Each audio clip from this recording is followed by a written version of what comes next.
Bismillahirrahmanirrahim. Assalamualaikum warahmatullahi wabarakatuh. Halo teman-teman, jumpa lagi di channel Ojowodi. Terima kasih pada teman-teman yang telah mendengarkan dan telah mensupport channel ini, agar channel ini makin berkembang dan bisa diterima oleh halayak yang lebih ramai. Seperti biasa teman-teman, jika sudah siap, selamat mendengarkan. Kulo inarak lumiyin ge, saya mampir sebentar ya. Sebuah kata yang terus terngiang di benak kami. Pikiran kami sudah bercampur aduk antara wajah dan suara dari sosok tadi. Beberapa dari kami sengaja memalingkan wajah dari pemandangan tersebut. Ada juga yang sengaja menutup wajahnya sambil terus mengatakan astagfirullah, astagfirullah, astagfirullah berulang-ulang. Niat sudah kacau antara ada keinginan untuk lari atau tetap pasrah di ruangan ini. Jelas untuk lari dari ruangan tadi kita bukan menerobos pintu tempat di mana sosok itu menampakkan dirinya. Perlahan-lahan kami membuka sedikit pandangan kami ke jendela tadi, sembari berharap wujud tadi segera lenyap dari pandangan. Ketika kami membuka pandangan perlahan, dan yang terjadi, nenek tadi menggoyang-goyangkan kepalanya ke kanan dan ke kiri, sambil mengulang ucapan teman aneh tadi. Astagfirullah, astagfirullah, astagfirullah. Kami pun cuma bisa bengong melihat kejadian itu. Antara takut, gundah gulana dan putus asa atas segala usaha untuk kabur. Sekali lagi mata terpejam dengan harapan yang masih sama. Akhirnya setelah beberapa saat, kami sedikit bernafas lega karena si nenek sudah pergi. Serentak kami lari menuju ruang tengah menghampiri kedua teman kami yang masih sibuk di sana. Langsung kami paparkan semua kejadian yang kami alami barusan. Tapi dua teman kami malah bikin bercandaan. Udah jadi kebiasaan buat orang yang gak ditampakkan, biasanya kita bercandain mereka. Harus lihat sendiri biar bisa bilang takut dan percaya. Ngobrol-ngobrol dan pengen banget rasanya pulang. Gak kuat mentalnya di hari pertama udah diteror, begituan. Tapi jam sudah menunjukkan pukul 2 malam. Nanggung juga rasanya kalau harus pulang. Bentar lagi udah pagi. Akhirnya kami memutuskan untuk tidur berjamaah di ruang tamu sambil nyalain TV. Udah ya Tan, setan ya, bukan tante. Kami udah capek, mau tidur. Jangan diajakin main lagi. Kembali ke tahun 2010-2011 waktu SMA dulu.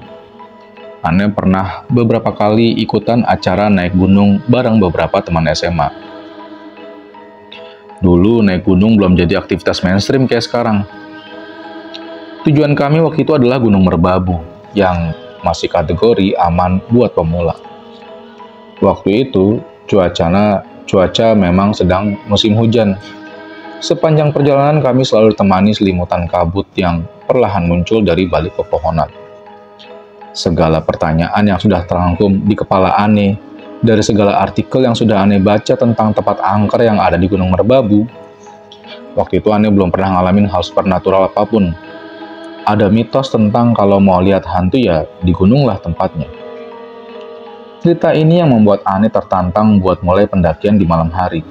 Jadi, segala keraguan Aneh akan hal tersebut mungkin bisa sedikit terjawab kalau Aneh beruntung.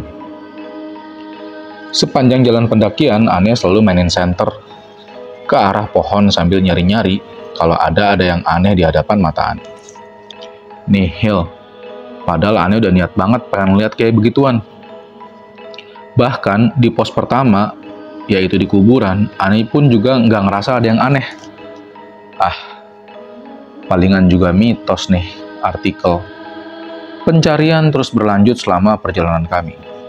Sampai akhirnya kita sampai di pos 2 yang berupa tanah lapang. Di sana banyak berkumpulan pendaki-pendaki lain yang sedang bermalam sebelum melanjutkan ke puncak. Duduk-duduk sebentar sambil minum, kami semua berdiskusi. Apakah akan bermalam di sini atau tetap lanjut untuk ngejar sunrise? Kami milih untuk tetap lanjut setelah ambil nafas dan bersosialisasi sejenak dengan para pendaki lain. Sesekali, Ane masih berusaha memainkan senter Ane ke setiap arah. Mana mungkin bakalan nongol di tempat beginian orang lagi rame. Pikir Ane waktu itu. Udara udah sangat dingin waktu karena hujan gerimis mengiringi langkah kami dari base camp pendakian sampai ke titik ini. Kita duduk di sembarang tempat, sambil ngemil sedikit persediaan yang kami bawa. Karena senggolan tangan temen Ane, waktu Ane lagi tiduran buat ngatur nafas, dia bilang begini. "Shh, Gen, aku lihat sesuatu di balik pohon yang tumbang itu." Sambil dia nunduk ke bawah dan matiin senternya. Ane langsung jawab dengan sigap, pelan tapi pasti, kepada teman Ane yang namanya Rido ini. "Mana, Dok? Di mana?" Tangan Ane langsung nyergap senter dan nyari pohon yang dimaksud Rido tadi. Wajah Ane mendadak pucat, lemes tubuh Ane. Di balik pohon yang tumbang tadi, untuk pertama kalinya Ane lihat dengan jelas, bahkan sangat jelas. Sesosok wanita tertunduk memakai baju putih, bersimbah sedikit darah di bajunya. Di luar bayangan Ane kalau bakalan ada darahnya segala, dan wanita ini lumayan tinggi bersembunyi. Mungkin tingginya seAne sekitar 180 cm. Dan mengintip sedikit dari balik pohon, yaitu pohon yang setengah tumbang. Jadi cuma ketutup kakinya doang, sisanya yang jelas. Entah kenapa, dalam sekejap mata, biarpun doi tertunduk, Ane bisa ngerasain hawa ngeri kayak doi minta tolong gitu. Mungkin dia matinya penasaran kali ya dulunya. Masa bodoh deh. Udah keburu shock ngeliat penampakan for the first time.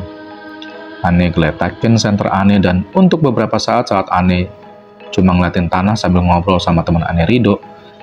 Kalau yang dibilang sama doi emang bener adanya. Dan kita kasih kode ke teman-teman begini. "Bro, ada titik-titik-titik rules pendaki.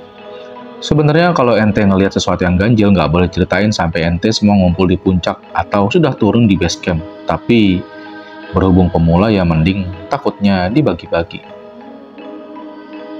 Memang salah seperti yang nantangin kayak gitu daerah yang amat dibilang pusat kerajaannya, dan emang terbukti, sekali diliatin, Ane langsung kicep. Bodoh ah. Pokoknya habis ini tetap harus jalan, gak usah ngeliatin spot tadi sambil liatin kaki teman Ane aja jalannya. Tapi tantangan Ane, semua niat Ane yang udah Ane kumpulin sebelum mendaki, buyar semuanya. Waktu teman-teman Ane udah mutusin buat jalan lagi, boleh percaya apa enggak, tapi Ane lihat di seluruh lapangan tadi isinya pocongan semua. Mungkin ada sekitar puluhan lah. Jujur Ane nggak percaya sama apa yang Ane lihat barusan, terus Ane pantengin kok nggak hilang-hilang. Ane baru tahu kalau pocongan itu tinggi banget, hampir 2 meteran. Beda sama yang di film-film pokoknya. Dari segala penjuru Ane bisa lihat mereka cuma berdiri mematung. Nggak cuma di komplek pos 2 aja kan. Ane masih bisa lihat beberapa di jalan yang harus dilaluin untuk melanjutin perjalanan. Ane pandangin teman-teman Ane kok pada biasa aja ya, masih pada bisa bercanda. Lengkap deh kayaknya, cuma Ane aja kali yang dikasih lihat. Pernah ngerasain gimana ente jalan ngelewatin pocongan dan ente harus belaga kayak nggak ada apa-apa? Pengalaman itu masih terbersit jelas di pemikiran Ane. Setiap sosok yang unik seolah langsung kerekam permanen di pikiran Ane. Sambil nyalain rokok, Ane duduk santai sore di taman tengah kantor. Oh iya, setelah kejadian itu Ane hampir semingguan nggak main ke kantor. Berhubung hari ini ada rapat progres, ya udah akhirnya mau nggak mau wajib datang. Kondisi sekarang udah rame karena proses pindahan sudah sepenuhnya kelar, jadi udah rame lah. Gak kepikiran kejadian sebelumnya bakal keulang lagi. Setiap ruangan udah keisi dan orang-orangnya juga udah pada mulai aktivitas masing-masing. Goodbye religious grandma. We'll never see you again. Hahaha. Habis sebatang rokok, terus Ane muter-muter. Mampir-mampir ke tiap ruangan buat lihat-lihat. Ternyata di salah satu ruangan ada satu ruangan yang punya kamar mandi sendiri, tapi isinya cuman bathtub doang. Itu pun udah kumuh. Karena sampai sekarang emang nggak pernah dipakai, cuma dibiarin ditutup tuh kamar mandi ya. Dan di beberapa spot juga Ane lihat ada beberapa patung biksu kecil yang letaknya nyebar. Konon dalam gudang yang nggak bisa dibuka itu juga ada patung biksunya. Menurut teman Ane yang pernah nekat ngintip lewat ventilasinya. Sampai akhirnya Ane singgah di salah satu ruangan yang lagi rame banget. Ternyata anak-anak lagi dengerin cerita dari salah satu teman Ane, namanya Mas Rudi. Intinya dia cuma pesen, di sini jangan ada yang berbuat aneh-aneh, soalnya penunggunya di sini banyak. Suka ganggunya kelewatan, dan ada satu yang katanya rajanya di tempat ini, dan dia tuh yang paling bahaya. Mas Rudi ini emang dari kecil orangnya bisa lihat hal-hal begituan, jadi kedepannya kalau ada apa-apa, kita pasti minta tolongnya sama dia. Kembali ke kata raja tadi, Ane sempat mikir kalau yang kemarin Ane lihat aja udah ngeri. Gimana kalau Ane dikasih lihat si rajanya ini ya? Ane sempat nanya tuh sama Mas Rudi. Mas, si rajanya ini bentuknya kayak gimana dan dia ada di mana, Mas? Mas Rudi cuma senyum dan bilang kalau dia nggak berani jelasin lebih jauh lagi. Pokoknya dia tinggal di gudang belakang dan kekuatannya juga jauh di atas orang normal. Dengar kata-katanya gitu, Ane langsung ser. Itu gudang posisinya dekat banget sama ruangan Ane. Pantesan dari kemarin hal-hal aneh selalu muncul dekat situ.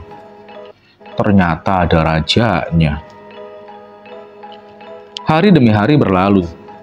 Canda tawa kebersamaan bercampur dengan segala aktivitas kesibukan di tempat ini.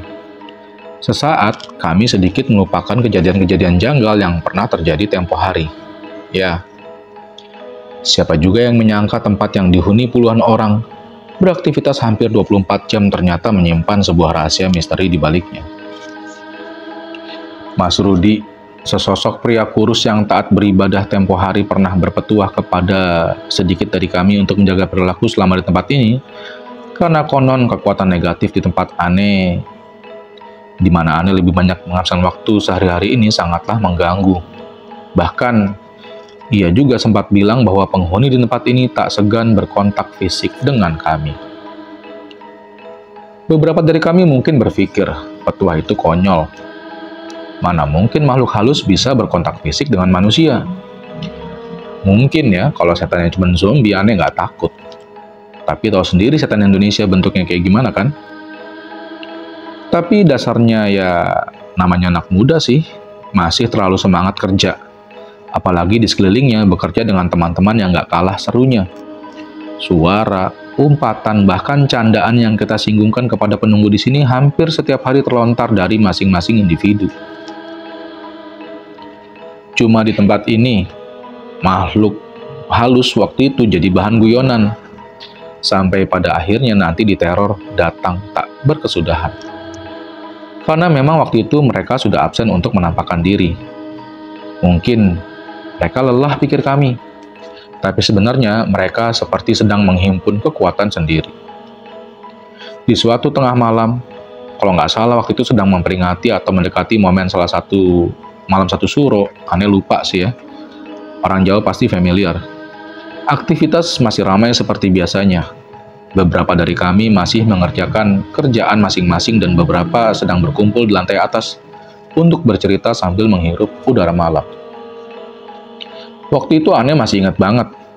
Ane lagi duduk sambil ngerokok bareng teman Ane yang namanya Winandra di teras ruangan kerja dia. Ruangan kerja teman Ane ini di depan taman tengah persis, jadi kami bisa lihat sekeliling langsung dari spot ini. Cerita-cerita tentang kehidupan dan pekerjaan terlontar dari masing-masing bibir kami. Sambil sesekali kami beradu celah dengan beberapa teman yang lagi nyantai di lantai atas karena berhadapan langsung. Maka Ane dengan yang di atas bisa saling komunikasi biarpun harus agak teriak dikit. Tidak ada yang aneh waktu itu. Kami sudah sangat yakin penunggu di sini sudah jengkel sendiri. Mau ngerjain kita-kita yang notabene baterainya selalu full dan suaranya lebih dalam daripada mereka. Bruk! Terdengar seperti suara benda jatuh dari lorong sebelah taman. Sedikit penjelasan. Kalau lorong sebelah taman ini sebenarnya jadi jalan pintas untuk beberapa orang. Misal, ruang tamu lagi ramai klien. Nggak ada penerangan apa-apa, murni lorong sempit sepanjang 3 meter. Kalau ente masih ingat sama penampakan hantu rambut di kamar mandi, nah, belakang kamar mandi itu adalah lorong gelap tadi. Otomatis Ane langsung parno sendiri. Pikiran antara itu maling atau sudahlah. Karena dua kemungkinan tadi sama besarnya. Ane sama Winandra langsung saling tatap sambil senyum. Feeling kita udah nggak enak. Then, what the fuck moment happened adalah ketika feeling ente udah nggak enak dan cunguk-cunguk di atas tadi nyuruh kita ngecek asal suara itu, memastikan kalau emang bukan maling. Jelas lah, Ane udah nyerah, nyuruh nyamperin ke lorong gelap. Mau bawa pentungan sekalipun, pemikiran Ane udah nggak dimaling lagi. Ane sama si Winandra ini sampai berani ngejamin kalau itu bukan maling. Dikatain udah sama teman-teman di atas, cemen lah, apalah, I don't care. Kalau emang mau ngecek, ayo pada turun, kita cek bareng-bareng. Di sini, nyali Ane udah ciut banget kalau keinget sama si mbak-mbak kamar mandi. Beberapa waktu yang lalu udah Ane kasih bocoran penampakannya ya. Bayangin aja sendiri. Sambil ketawain kita, beberapa teman Ane yang ada di atas turun buat ngecek bareng-bareng. Plus standby di parkiran. Jaga-jaga kalau emang maling beneran. Jadi kita bisa kepung dari 2 arah. Waktu semua kaki terinjak di lantai ruang tengah, terjadi di depan semua mata kita. Antara ruang tengah dengan taman ada semacam pintu kaca besar. Grek, grek, grek. Pintu kaca yang membatasi antara Ane dengan teman-teman Ane di seberang sana terbuka dengan sendirinya. Jelas nggak masuk akal, karena untuk membuka dalam keadaan normal secara bersamaan itu butuh 2 orang dengan kondisi pintu harus diangkat sedikit, baru didorong. Tapi pemandangan ini meninggalkan banyak saksi. Pintu seberat itu bisa ngebuka pelan dengan sendirinya sampai terbuka lebar. Sumpah, perasaan antara takjub dengan takut bercampur menjadi satu. For the first time, Ane ngeliat gangguan usil makhluk halus bisa sedahsyat itu. Kami coba bisa ngelongok ngeliat kejadian itu sambil bertanya, kok bisa gitu ya? Kami bergumam, mungkinkah mereka comeback lagi dan membawa teman-teman sebanyak kita punya di sini? Tidak berlangsung lama setelah itu, dugaan awal Ane tentang lorong gelap tadi jadi kenyataan. Sekelebat bayangan, tunggu. Sudah bukan sekelebat lagi. Ini udah jelas banget. Sosok yang Ane pikirin dari dugaan awal tadi menampakkan keberadaannya di depan Ane sama Winandra. Sesosok wanita yang di kebanyakan cerita hanya menunduk melihat ke tanah. Kali ini dia menatap tajam Ane dan Winandra, sambil ketawa cekikikan menutup mulutnya tanpa suara. Seolah dia tertawa puas atas kejadian barusan. Ane masih ingat banget posisinya, berdiri di samping pintu, tinggi hampir 2 meter, wajah pusat pasi, agak ngeri. Ketawa genit di depan Ane sama teman-teman Ane tadi. Bisa bayangin perasaan Ane?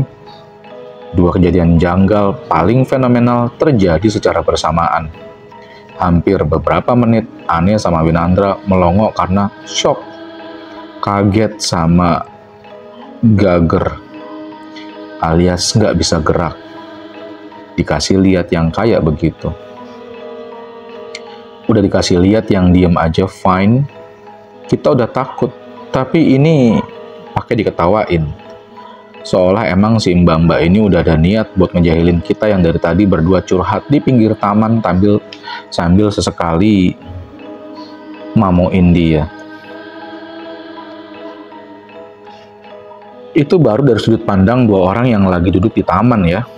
Ingat, rencana awal beberapa teman aneh turun buat ngebantu ngehack lorong plus standby di parkiran. Tapi ngelihat pintu tadi kebuka sendiri, otomatis pada berhenti kaget semuanya kan ya. Macem-macem penuturan mereka. Segerombolan orang yang mau nyusulin ke lorong katanya lihat di belakang aneh ada makhluk hitam tinggi hampir selangit-langit. Matanya merah, kukunya panjang, lagi jalan cepet mondar-mandir di belakang aneh sama Winandra. Aneh yang masih melongo lihat mbak-mbak yang ketahuan cekikan terus berhenti sambil natap aneh penuh dendam. Mana sempet ngeliat ke belakang. Mau bangun dari duduk aja nggak bisa. Dan katanya lagi, si hitam ini habis mondar-mandir terus ngerayap di tembok dan jalan cepat ke arah gudang. Awalnya aneh sih nggak percaya sama yang mereka lihat. Sumpah, khayal banget kayak di film horor luar. Sampai pada akhirnya nanti aneh lihat sendiri dan memang makhluk tadi begitu bentuknya. Dua rombongan udah kena stun, ya sama keberadaan makhluk halus malam ini. Mampus kalian, pikir si setannya mungkin. Dan penderitaan kami makin lengkap malam ini oleh teriakan rombongan yang mau standby ke parkiran. Mereka pun teriak. Orang masuk banget mbahnya. Kenapa harus pakai ketawa sambil ngangguk-ngangguk? Setelah sekilas pandangan mereka lirikan sedikit ke arah dapur, posisi ruangan semua terkoneksi. Jadi nggak tertutup tembok, semua bisa dilihat dengan jelas satu sama lain. Mendengar kata mbah, pikiran aneh udah semakin buyar lagi. Pengakuan mereka yang ngeliat si nenek bermukena ini muncul lagi dan berdiri diem sambil melototin mereka, tapi ngasih senyum kecil. Kenapa sosok yang aneh takutin ada di sekitar aneh semua malam ini? Dan kenapa bisa datang malah di saat kita lagi rame-ramenya? Malam satu suro? Well, menurut mitos Jawa memang identik dengan waktu di mana makhluk halus bebas berkeliaran. Posisi aneh sama Winandra waktu itu udah yang paling kecepit. Antara buat kabur, harus ngelewatin taman, muter lewat dapur, atau ngumpet di kamar dan berharap mereka hilang. Kayaknya mustahil. 3 penampakan hilang, sementara teman yang lain bisa ninggalin kita pulang. Anyway, si nenek bermukena ini udah cukup menghantui pikiran aneh sampai sekarang dan cukup aneh berharap nggak akan ngeliat lagi. Akhirnya, dengan memantapkan hati, melihat jarak taman dengan seberang yang nggak begitu jauh, aneh sama Winandra saling senggol dan lari terbirit-birit. Aneh beraniin diri buat ngelengok ke dapur sebentar dan si nenek memang lagi senyum kecil dengan mata hitamnya yang melotot sambil mengangguk-ngangguk. Bahasa Jawanya aneh udah kirapen. Waktu itu pokoknya panik dan pengen cepet-cepet jadi satu rombongan sama yang lain di parkiran sana. Mungkin bagi sebagian orang akan memilih pergi setelah mengetahui betapa angkernya bangunan ini. Tapi tidak bagi kami. Kami sering memilih untuk tinggal karena kami percaya hanya dengan gangguan seperti itu tidak akan menghalangi kreativitas kami untuk berkembang lebih lagi. Seolah gangguan-gangguan kecil yang terjadi sudah menjadi pelengkap di hari-hari kami ketika sedang asik bekerja. Banyak orang bilang bakalan lari, semisal ada sesuatu yang janggal terjadi di dekatnya. Tapi itu semua nggak berlaku bagi teman-teman aneh. Mas Andiko, Pondro, Yoga, dan kawan-kawan. Kebetulan mereka bekerja di satu ruangan waktu itu. Penunggu ruangan ini terkenal usil, biarpun jarang menampakkan dirinya. Hal yang biasa saat masing-masing individu sedang duduk di hadapan komputernya dan benda-benda mulai bergerak dengan sendirinya. Malah biasanya mereka saling bertegur sapa satu sama lain. Hahaha, lihat nih, gerak sendiri. Kayaknya ada yang mau bantuin kerja nih. Pernah juga printer di ruangan itu ngeprint sendiri, padahal nggak ada yang lagi ngeprint. Atau masuk ke printer, queue, dan lagi di print itu bukan tentang kerjaan banget. Aneh lupa apa, tapi cuma kayak historical picture nggak penting gitu. Aneh baru sadar sekarang apakah ini clue dari mereka untuk mengungkap bangunan ini. Gangguan kayak gitu udah jadi makanan sehari-hari, soalnya ya mau gimana lagi. Kalau kita takut, kerjaan nggak bakalan kelar. Bahkan waktu kita lagi ngadain rapat divisi, mouse yang ada di komputer bisa gerak, ngeklik sendiri, dan semua orang ngeliat. Cuma puncaknya yang paling top dari ruangan ini waktu kita lagi tidur bareng. Kebiasaan anak-anak kalau tidur nggak pernah di satu tempat. Mana yang rame, itulah yang ditidurin. Pernah kita ngerasain hawa panas dan bau rambut kebakar. Oke. Let me tell you something sekilas tentang mitos bau rambut. Jadi bau rambut ini udah semacam clue buat kita. Waktu pertama kali nyium, memang kita ngiranya aneh. Apa ada rambut anak-anak yang lagi kena rokok atau apa? Tapi seiringnya berjalannya waktu, bau ini sering muncul dan spotnya pindah-pindah. Setiap kecium bau ini, niscaya si pemilik rambut yang kebakar ini akan memunculkan dirinya. Ada yang percaya kalau bau kebakar ini akibat si penunggu berada di bacaan doa-doa. Terus ada bagian dari dia yang ikutan kebakaran karena nggak kuat terus ngungsi ke tempat yang orang-orangnya malas berdoa. Sebagian lagi juga percaya kalau bau ini udah jadi ciri khas dari makhluk tersebut. Kalau emang dia kesiksa karena doa, tapi eksistensinya di kantor kami sempat lama juga. Back to tidur di ruangan tadi. Hawa panas dan bau ini semakin menyengat. Padahal ruangan ini selalu jadi favorit nongkrong karena adem, banyak kipas anginnya, ngerokok pun harus di luar ruangan. Yang terpanas itu ruangan divisi aneh dekat gudang itu. Emang karena auranya negatif. Dan waktu itu tim tidur malamnya juga nggak begitu banyak, cuma ada 8 orang. Jadi nggak begitu empet-empetan tidurnya. Tapi kondisi ini malah bertambah parah. Hawa makin panas, bau makin nyengat. Kita lihat sekeliling juga nggak ada yang aneh. Di luar sana masih ada Binandra yang lagi ngerjain kerjaannya bareng beberapa anak. Makin nggak betah aja kan dengan hawanya kayak gitu. Kita pun memaksakan tidur sambil ngangkat baju biar siliran sedikit. Sampai pada sekitar jam 2:30-an, teman aneh yang namanya Mas Andiko ini bangun. Bukan kenapa-napa, karena dia kebangun gara-gara suaranya Winandra yang emang khasnya kencang begitu. Sambil ngedumel, dia masang posisi tidur lagi. Tapi, believe it or not, waktu dia mau tidur, dia ngelihat sesuatu di atas meja. Ada cewek baju putih yang sering nongol di dekat kamar mandi depan itu. Lagi duduk nunduk sambil ngayun-ngayunin kakinya. Kalau ente pernah lihat penampakan hantu baju merah di YouTube, kira-kira kayak begitulah posisinya. Si cewek tadi cuman ngayun-ngayunin kakinya. Tangannya mainin lembaran kertas yang suaranya bikin ngeganggu banget. Untung Mas Andiko ini nggak ngebangunin kita-kita. Dia langsung tidur tengkurap maksain buat tidur lagi. Kalau pakai acara ngebangun gitu kan berabe ya.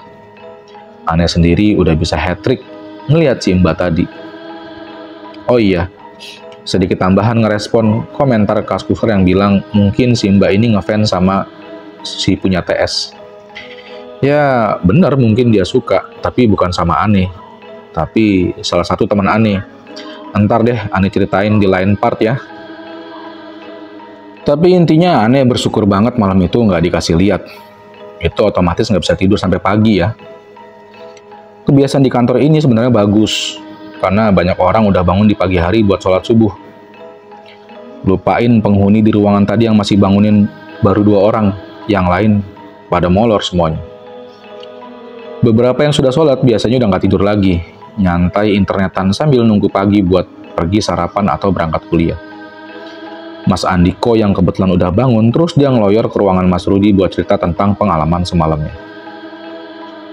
Waktu itu di ruangan Mas Rudi ada yang namanya Mas Hafiz, yang juga kebetulan satu ruangan. Ikutan ketawa ngedengar ceritanya Mas Andiko. Mas Rudi yang berpikir ada sesuatu yang janggal, langsung pergi ke musola buat baca doa-doa dan tiba-tiba, duar! Suara gebrakan yang menggelegar ini membangunkan seisi kantor. Menurut pengakuan Mas Andiko yang ikutan doa tadi, katanya waktu suara gebrakan tadi, si Mbak yang dilihatnya semalam itu ngegebrak pintu sambil nongolin mukanya di kaca melotot ke arah Mas Rudi. Dengar suara sekencang itu, sontak Aneh sama teman-teman langsung bangun dan lari ke sumber suara, takutnya ada apa-apa. Pertama yang kita lihat cuma Mas Andiko dengan mukanya sedikit takut. Kita udah bisa nebak kalau ada seseorang yang lagi sama Mas Rudi, berarti dia habis diusilin yang kelasnya agak menengah, alias penampakan langsung. Tapi di samping Mas Andiko, Mas Rudi tadi tampaknya bingung nyari HP di sakunya dan sibuk ngetik sesuatu cepet banget. Ternyata Mas Rudi ini lagi ngechat Facebook Mas Hafiz yang ditinggal di ruangannya tadi. Intinya bunyinya kayak gini. Fiz, kamu di sana sekarang sedang baca-baca doa surat bla bla bla bla ya? Lah, kenapa Ruth? Tadi kan aku udah sholat. Pokoknya kamu baca aja dan jangan lihat ke belakang. Wah, jangan nakut-nakutin gitu Ruth. Oke, aku baca. Di belakangmu sekarang, setiap kamu nggak percaya, pas di belakang kepalamu ada makhluk halus. Dia yang lagi melototin marah ke kamu. Terserah kamu percaya atau enggak, bisa lihat atau enggak. Kalau kamu sempat noleh ke belakang, aku nggak berani jamin sama apa yang kamu lihat nanti. Begitu juga kalian yang ngedengar ini ya. Blar. Mungkin karena tadi Mas Hafiz nggak percaya sama cerita Mas Andiko, sekarang tiba giliran dia buat dikasih lihat. Sambung dulu ya teman-teman. Jangan lupa untuk terus ngikutin ceritanya di channel Ojawati. Akhir kata, wassalamualaikum warahmatullahi wabarakatuh.